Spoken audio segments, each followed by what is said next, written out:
I'm a Christian and I went to a Muslim mosque for the first time. The reason that I went is because I wanted to learn more about the Muslim faith. I actually wanted to understand if we believed in the same God, and I wanted to learn directly from a Muslim imam. Honestly, I was scared to go inside of it. Hold up. A Christian man just admitted he's afraid to walk into your masjid. Not angry, not hateful, afraid.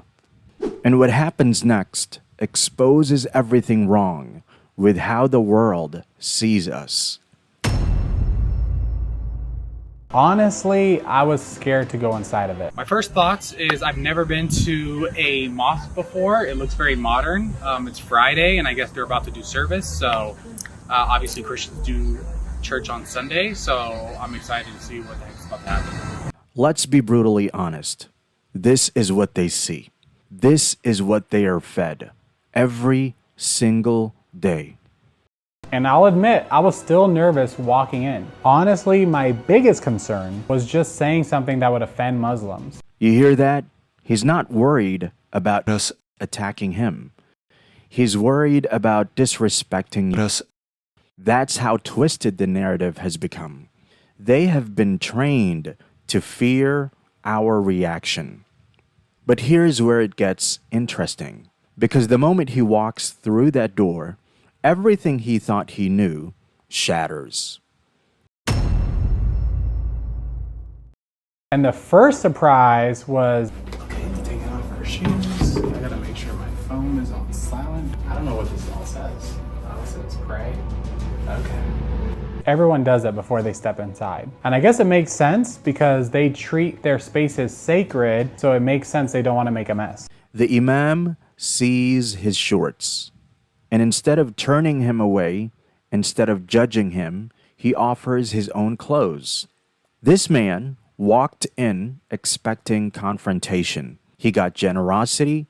He came prepared for rejection. He received hospitality. And this is why they don't show this on the news.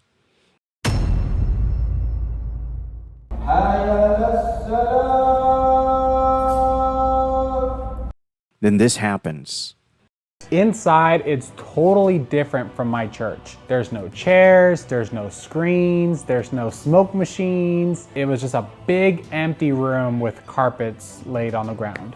No countdown, no smoke machine, no performance. Just a call that says God is greater than your comfort zone. Everyone was lined up in straight lines, and then they were like chanting things, standing up, then bending over, then kneeling on the ground, and then kind of doing that a few times. He's watching grown men put their faces on the ground in a world obsessed with pride, with standing tall, with never bowing to anyone. He just witnessed the most radical act of humility on the planet. This is submission to the one true God, Allah Jalla Jalaluh. Now, here's where most people get nervous, because after the prayer, Brian asks the question, you know, the ones shaped by Fox News, by CNN, by everything talking head who's never stepped foot in a masjid. And the imam, he doesn't run, he doesn't dodge, he corrects the record. I did not think or know that the Muslims actually believed in Jesus. A Christian content creator with thousands of followers had no idea we believe in Isa alayhi salam, born of a virgin, sinless, a prophet of God. How do they not know this? How has the narrative been so controlled that this basic fact is news to them? And then Brian says the quiet part out loud. Submission to God. That's it. That's the whole thing. That's what they're afraid of. They're afraid of a faith that demands you to put your face on the ground 5 times a day and admit you are not God.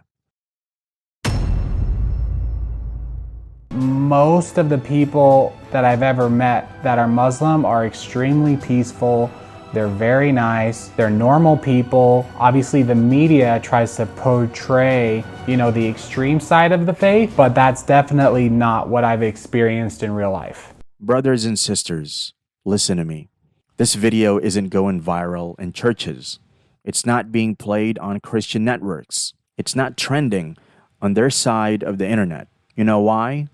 Because the truth is bad for business. Fear sells. Hate gets clicks. Peace doesn't make money. But here's what they don't control: your masjid, your behavior, your character. Every time you straighten that line in prayer, you are correcting their lies. Every time you welcome a stranger, you are destroying their narrative. Every time you submit to Allah in full view of the world, you are showing them what Islam actually is. Brian walked in terrified. He walked out transformed. Not because we argued, because we simply were Muslim. The question is, when they walk into your masjid, when they see you, when they meet you, what Islam will they find? They control the media. We control the message. Be the Islam they fear to show.